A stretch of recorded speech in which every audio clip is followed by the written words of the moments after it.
안녕하세요. 경기 전분 석소입니다. 오늘 경기의 핵심 흐름과 무료 공유 내용 댓글에 남겨둔 링크에서 확인하실 수 있습니다. 경기 전 꼭 봐야 할 전력, 데이터, 전술 포인트 지금부터 바로 분석해보겠습니다. 이 경기는 울버햄튼의 패턴 플레이 완성도와 블랙번의 페널티 박스 앞 커버 공백이 정면으로 충돌하는 구도다. 블랙번의 프리시즌 경기력을 다각도로 분석해본 결과 블랙번은 페널티 박스 앞 커버 플레이가 너무 빈하다. 그래서 한 명이 압박으로 튀어나간 뒤 그 뒤 공간을 다른 한 명이 메워주지 못하는 장면이 반복된다. 플레이메이커 앙헬 고메스가 짧은 리턴 패스와 2대1 원투 패스로 3대 수비 조직의 빈틈을 절묘하게 파고 들어간다면 결국 페널티 박스 정면에서 슈팅 각도가 반복해서 열리게 될 것이다. 황희찬이 측면에서 왕성한 활동량으로 블랙번의 수비 조직을 흔들어준다면 앙헬 고메스가 활용할 수 있는 중앙 공간은 한층 더 넓어질 것으로 예상된다. 그리고 울버햄튼은 특히 코너킥 상황에서 니어 포스트를 향해 런닝 점프에 들어가면서 중간에서 헤더로 잘라먹는 세밀한 패턴이 굉장히 위협적이기 때문에 오늘 경기에서 코너킥 상황이 발생될 때마다 득점에 가까운 좋은 장면을 여러 차례 만들어낼 것으로 예상된다. henrikson과 헤지스가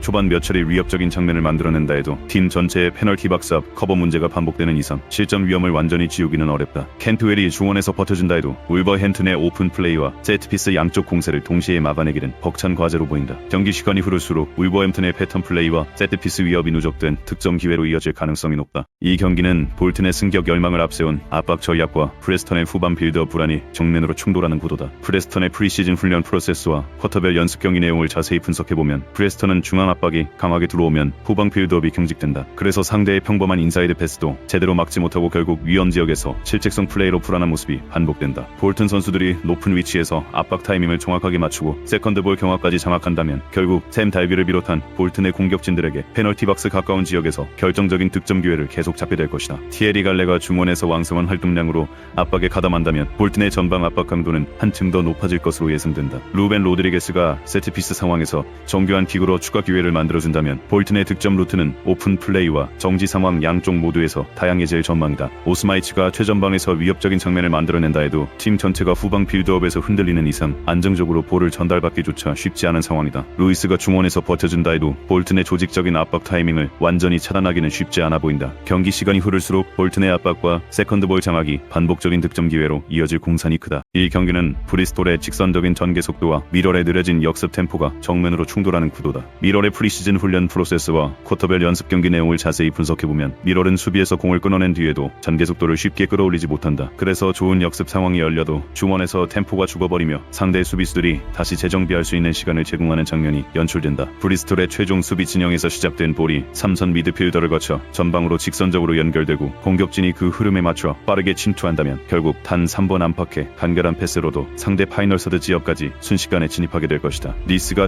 최전방에서 침투 타이밍을 정확히 맞춰준다면 브리스톨의 직선적인 전개는 곧바로 결정적인 득점 기회로 완성될 가능성이 높다. 그리고 브리스톨은 코너킥 찬스가 발생될 때마다 반대쪽 하포스트로 침투해 들어가는 제공권 높은 선수들을 적극적으로 활용하면서 위협적인 득점 장면을 창출 가능한 세트피스 전략을 다수 보유하고 있기 때문에 오늘 경기에서도 코너킥 상황이 발생되면 자신들이 유리한 방향으로 경기 양상을 만들어 나갈 가능성이 높아 보인다. 아지지가 최전방에서 위협적인 장면을 만들어낸다 해도 팀 전체가 역습 전개에서 템포를 살리지 못하는 이상 실질적인 위협으로 이어지긴 쉽지 않아 보인다. 랭스테프가 중원에서 버텨준다 해도 브리스톨의 빠른 파이널 서드 진입 속도를 완전히 따라잡기는 벅찬 과제로 보인다. 경기 시간이 흐를수록 브리스톨의 직선적인 전개와 세트피스 위협이 누적된 득점 기회로 이어질 가능성이 높다. 이 경기는 찰튼의 간결한 직선 전개와 더비 카운티의 과도한 패스 성향이 정면으로 충돌하는 구도다. 더비 카운티의 카라바오컵 경기력을 자세히 분석해본 결과 더비 카운티는 중원에서 지나치게 많은 패스를 거치려는 성향이 강하다. 그래서 간결하게 끝내야 할 장면에서도 쓸데없이 한 템포를 더 가져가며 공격의 예리함을 스스로 깎아먹고 있다. 찰튼의 3선 자원이 전방 공격진들을 향해 빠르게 패스를 찔러놓고 2선 자원들이 그 패스를 원터치로 이어주며 전방 공격진의 침투를 살려낸다면 결국 단 3번의 간결한 연결만으로도 상대 파이널 서드 지역을 직접 흔들어 놓을 것이다. 랭킨 코스텔로가 중원에서 정확한 타이밍에 빠른 패스를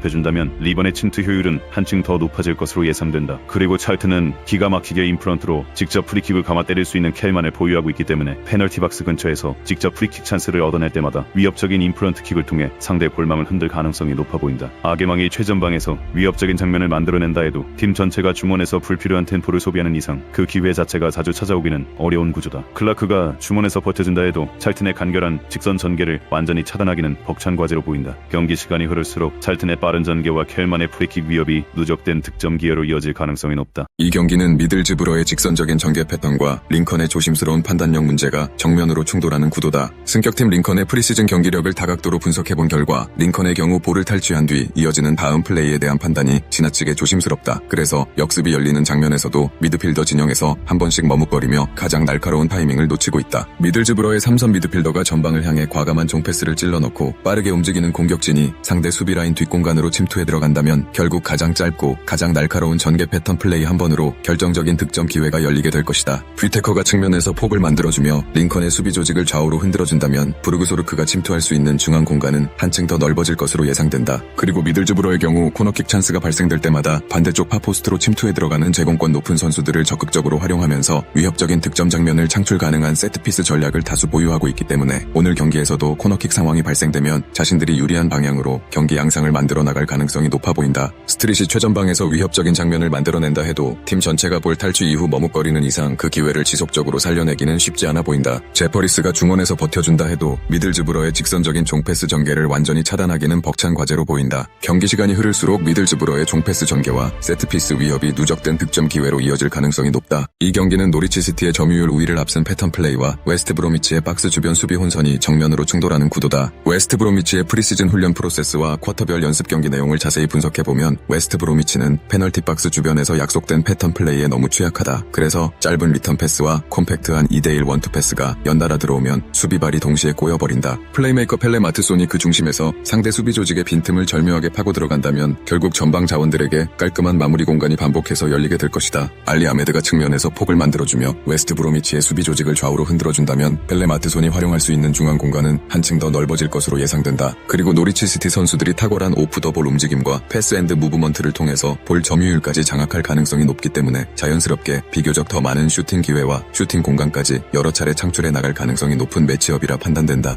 헤게보에가 최전방에서 위협적인 장면을 만들어낸다 해도 팀 전체가 패턴 플레이 대응에서 흔들리는 이상 실점 위험을 완전히 지우기는 어렵다. 어헌 그랜트가 중원에서 버텨준다 해도 노리치 시티의 점유율 우위와 패턴 플레이를 동시에 상쇄하기는 벅찬 과제로 보인다. 경기 시간이 흐를수록 노리치 시티의 점유율 우위가 득점 기회의 볼륨 차이로 고스란히 이어질 가능성이 높다. 이 경기는 포츠머스의 직선적인 전개와 QPR의 느려진 중원 템포가 정면으로 충돌하는 구도다. QPR이 프리시즌과 카라바오컵에서 보여준 경기력을 자세히 파악해본 결과 QPR은 중원에서 볼을 오래 끌다가 공격 템포를 스스로 죽이는 장면이 자주 나온다. 그래서 빠르게 앞으로 밀어 넣어야 할 구간에서도 횡패스만 반복하며 상대 수비가 다시 정렬할 시간만 벌어주고 있다. 포츠머스의 이선과 선선 자원들이 미드필더 진영에서 짧게 패스를 주고받다가 상대의 오프사이드 트랩을 무너뜨리는 직선 패스를 전방 공격진에게 정확하게 연결한다면 결국 파이널 서드 지역에서 결정적인 득점 기회가 만들어질 것이다. 세계 지치가 중원에서 정확한 타이밍에 직선 패스를 공급해준다면 커크의 침투 효율은 한층 더 높아질 것으로 예상된다. 그리고 포츠머스 선수들이 수많은 홈팬들 앞에서 승리를 선물하기 위해 동기부여 충만한 심리 상태를 유지하며 경기를 진행해 나갈 공산이 커 보인다. 코네가 최전방에서 위협적인 장면을 만들어낸다 해도 QPR이 중원에서 스스로 템포를 죽이는 이상 좋은 볼을 지속적으로 전달받기는 쉽지 않아 보인다. 마센이 중원에서 버텨준다 해도 포츠머스의 직선적인 전개 속도를 완전히 따라잡기는 벅찬 과제로 보인다. 경기 시간이 흐를수록 포츠머스의 파이널 서드 공략이 반복적인 득점 기회로 이어질 공산이 크다. 이 경기는 스토크시티의 직선적인 전개와 스완지시티의 느린 전환 판단 그리고 원정 심리적 위축이 함께 맞물리는 구도다. 스완지시티의 프리시즌 경기력을 다각도로 분석해본 결과 스완지시티는 수비에서 공격으로 넘어가는 찰나의 판단이 느리다. 그래서 상대 수비가 흩어진 순간보다 정렬을 마친 이후에 공격을 시작하는 비효율적인 흐름이 자주 나온다. 스토크시티의 최종 수비 진영에서 시작된 볼이 3선에서 한 번, 2선에서 한 번만 간결하게 이어진 뒤 전방 지역을 향해 곧장 침투해 들어간다면 결국 단순하지만 가장 치명적인 직선 전개로 득점권까지 도달하게 될 것이다. 마누프가 중원에서 정확한 타이밍에 볼을 전개해준다면 해주노와 보제닉으로 이어지는 침투의 완성도는 한층 더 높아질 것으로 예상된다. 그리고 스완지시티 선수들은 저번 시즌부터 원정에서 유독 약한 모습을 노출 중이기 때문에 오늘 경기 역시도 스완지시티 선수들이 심리적으로 위축된 상태로 경기에 돌입하게 될 가능성이 높아 보인다. 오히려 스토크시티 선수들 입장에서는 경기를 수월하게 풀어나갈 수 있는 환경이 조성될 것이다. 비델이 최전방에서 위협적인 장면을 만들어낸다 해도 팀 전체가 전환 판단에서 흔들리는 이상 지속적인 공격 전개는 쉽지 않아 보인다. 로날드가 중원에서 버텨준다 해도 스토크시티의 간결한 직선 전개를 완전히 차단하기는 벅찬 과제로 보인다. 경기 시간이 흐를수록 스토크시티의 빠른 전환과 스완지시티의 원정 심리적 위축이 스코어 격차로 이어질 가능성이 높다. 오늘 경기 분석은 여기까지입니다. 더 자세한 경기 흐름과 무료 공유 내용 은댓글에 남겨둔 링크에서 확인하실 수 있습니다. 경기 전 핵심 정보는 경기 전 분석수에서 함께하세요. 구독, 좋아요, 알림 설정 부탁드립니다.